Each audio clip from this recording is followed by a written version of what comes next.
Hey, what's going on, guys? Today we're taking a look at the 1/12 scale figurized standard Ultraman suit version 7.5. And yes, this is in 1/12 scale. I saw in the unboxing, some people were a little bit confused about this.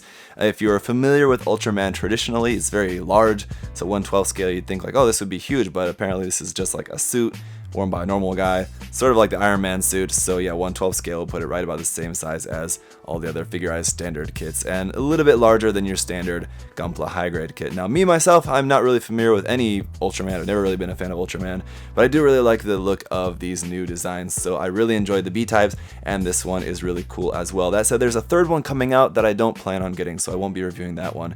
But anyway, with the B-Type and this kit, I have to say a huge thank you to SI Gundam Store for sponsoring the review. Guys, do check the link to their site there down below. Everything Gunpla and non-Gunpla and supplies and everything that on their site there, you can get 10% off using the coupon code ZakuAurelius10. So check that out there in the video description. Now let's get on with the review. Building this kit was obviously very similar to the B-Types because same kind of kit, but unfortunately this kit does also share the same sticker problem as the B-Types. Now, out of box, the thing looks great with the shiny silver parts and the shiny high gloss red and all of that, and then the LED, once we get the LED turned on, looks really cool as well. But the only real problem that this has, or the biggest problem that it has just straight out of the box, is the amount of stickers that it has on it, which honestly don't look that bad, I would think. So if you don't plan on painting it, I think the stickers don't look that bad at all, and they're not really all that noticeable really. But we'll take a look at all of that as we get through it. But let's just first take a look at all the accessories that we get included with the kit. Okay, let's start off by just pointing out where all the foil stickers are. So here, starting on the head, you have a little tiny sliver of a blue one there up for sort of like a camera there on the front of the head, a little tiny green one there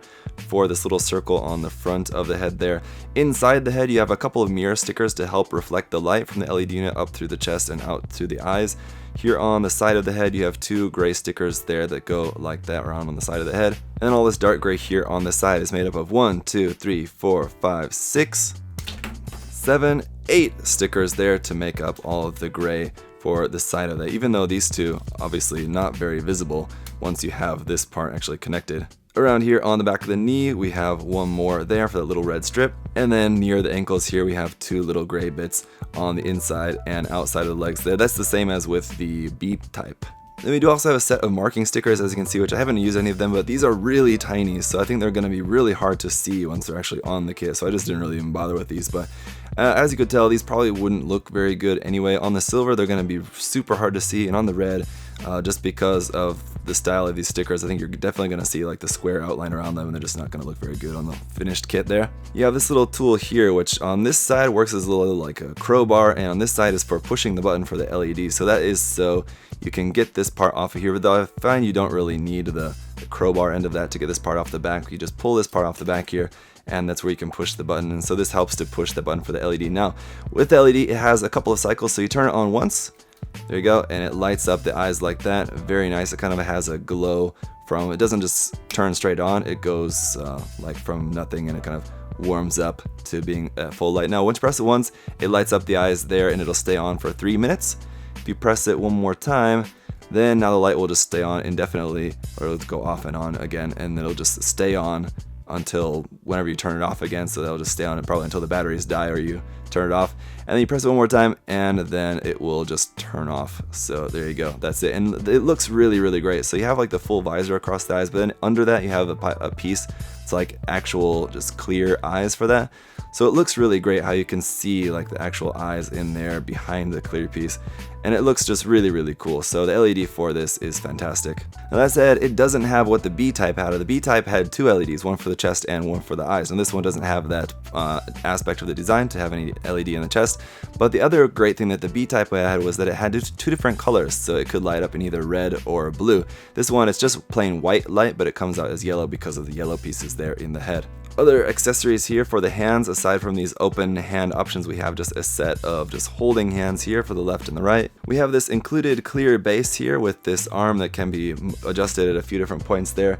And then we have a whole bunch of these extra little adjustment pieces, or like attachment pieces for attaching on different accessories. So if you want to have like some accessories looking like they're like flying around the kit or something like that, you can use some of these parts. You have a handful of those. His main weapon is going to be the sword here. Now, of course, you're going to have a seam line going all the way down the length of the sheath here for this, but you pull that out. The sword itself is really cool. It's just one solid piece, and it's very thin, as you can see there, but really nicely detailed. So it's really cool looking, and that can just be slid into there. Now for the connection, you can take this off and plug this onto either the left or the right side, so you can choose whether you want to have this stored on the left or the right. And for plugging this onto the kit, we have two of these kind of connection pieces. Now you can actually use both of them. I'll show you that here in a minute. So you connect the sword to that, and this just plugs into the side of his waist right there for mounting the sword onto there. And again, you can plug that either to the left or the right side over here. And he's also got these little like edge weapons here. So according to the manual, these can just like be held in the hand, and these are just supposed to be like basically throwing weapons, I guess. So here's where you could use one of these like parts here for having this being thrown and to show it like flying through the air. Now it's pretty small, and I just think like with this clear part on there, it's not really gonna look all that noticeable. It just looks like this big clear arm with this little tiny bit of like silver somethings that are stuck at the top of it. Now I didn't see this mentioned anywhere in the manual. The only place that shows these in the manual is being handheld, but you can plug these into the side here if you wanted to. So if you wanted to have these just stored on the side of his waist there like that, you can do that if you want as well. And this other main weapon here is the eye slugger. So obviously it just has the handle there. You can just hold this as like a weird kind of sword. And we've got two of these, and then you also have this connection piece for going in the center of those, so you can plug these together and then make this really long version of that, which sort of looks like a bow in a way, but as you can see, it's going to be pretty long, and its height's going to be almost as tall as Ultraman himself. The only thing is that there's nowhere to plug these anywhere onto the kit, so basically you're just kind of going to have to hold these or just kind of have them set off to the side. And as far as the articulation, the head will go up only to about there, which is barely up at all. It's basically just kind of straight, but it can go down pretty far like that for a good downward angle. Of course, you can turn side to side a little bit there as well. It's not really going to have much of a turn other than that though either, just because of the shape of this neck armor around there. Here in the torso, also not going to be any joint there. This is just all one big solid piece, but I think that's also just because it needs to house the LED unit inside there. You do have a little bit of articulation where it plugs into the waist, where you can move that forward and back a little bit like that, side to side maybe a tiny bit, and rotation like a couple of millimeters maybe at the most. So not really going to be a whole lot of articulation here in the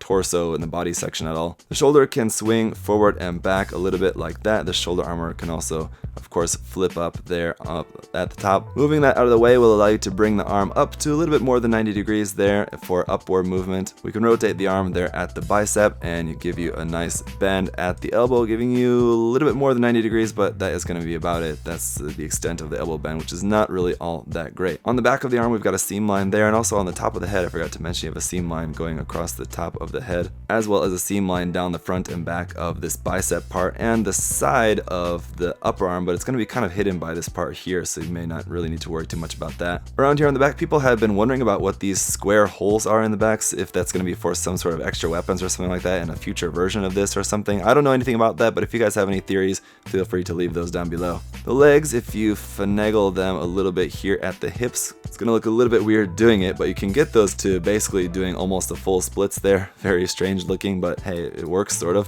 Forward mobility as well, it's also going to be pretty good there. It may look a little bit odd, especially if you're looking at it like from the back or from the side, but there you go, it does kick up pretty far to the front. At the knee, just a single joint there, so really only going to give you, like with the elbow, just a little bit more than 90 degrees, but again, really nice detail all throughout here.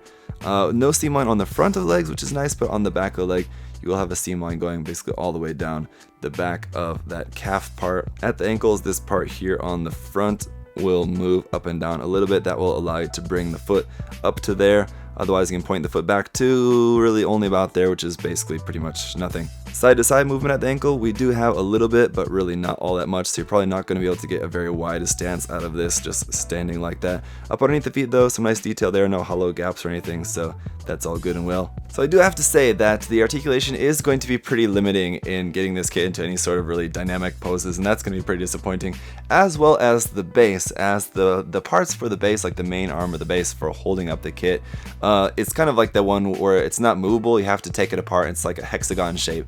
So you only have certain angles that you're able to choose from, and you don't really, I mean, just because of that, you're limited to only a certain set of angles that you can choose from. So if there's a particular pose that you want to do and you need to have the kit at just the right angle, then that base is not always going to be able to work for you. Now, most of the time it'll probably be fine. You can probably sort something out that it'll work. but it's not the best option, though it is just nice to have something. Now, the other thing that you'll notice here is that if you have the neck pointed down, then you can see the LED out through the back of the neck, where the gap opens up there between like the top of the back and the neck armor.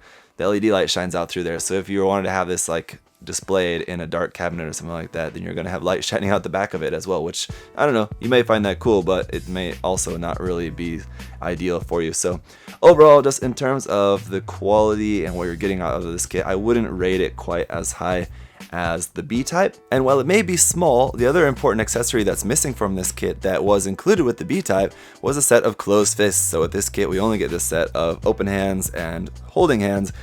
With the B-type, we had open hands, holding hands, and closed fists as well, so we had more options with that as well. And considering the two kits cost the same amount, I would say that I would definitely recommend the B-type, I think, between the two of them. That said, I think maybe you do have a little bit more options maybe in terms of the weapons with this kit. You have the sword, the eye sluggers here, and you have a couple of different ways to use those. And you have the other extra little like throwing blades there as well, whereas with the B-type, basically you just have the rifle and then like the kind of beam effect things that like are on the back of its arm, so maybe not as much in the way of different weapon options for that kit, but still I think the B-type is going to be the better buy between the two. So while admittedly dynamic posing is not really going to be this kit's personal strong suit, I do have to say it does look good in just a nice solid standing pose like this. Just with the sword, it's looking really, really cool. And just like the kit overall, I mean, while the articulation is pretty not good, let's say, the overall details and everything on it does look really nice. And again, the silver and the high gloss red do look really great, even if you do just want to keep this straight out of the box. Maybe just throw in a little bit of panel lining on some of those parts just to really kind of bring out a lot more of the details.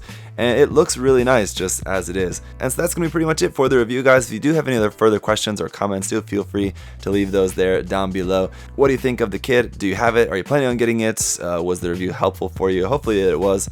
And just to finish up the review, I'll give you guys a little sneak peek at my finished painted version of the B-type there. Really loving how that came out. And so my plan here for the version 7.5 is to paint it up exactly the same, basically just the same warm white color, but instead of the orange accent on it, I'm gonna go for, I'm thinking blue instead. Just a nice light blue accent done in the same way, so they'll make a sort of set of the two of these Ultraman here together. And you can also see a little bit of difference just in terms of the scale and proportions. This version 7.5 is a little bit taller, and I think he's got a little bit more longer, thinner legs, it looks like. So especially like in the lower legs, they strike me as just being a little bit thinner, whereas the B-type definitely has a little bit more kind of stocky look to it. So anyway, they make a really cool looking set between the two of them, so I think once they're painted in like matching color schemes, they're going to be pretty awesome looking. So I'm going to be working on that just kind of over the next couple weeks or so. Once that's done, I'll show you guys the final review there of this one as well. And so thank you guys all so much for watching the review. I'll see you next time. Bye bye. Hey! Thanks for watching, guys. Remember, if you want to check the kit out for yourself, you can head over to USA Gundam Store, use that coupon code ZakuAurelius10, save yourself 10%. Thanks for watching, guys. See you next time. Bye bye.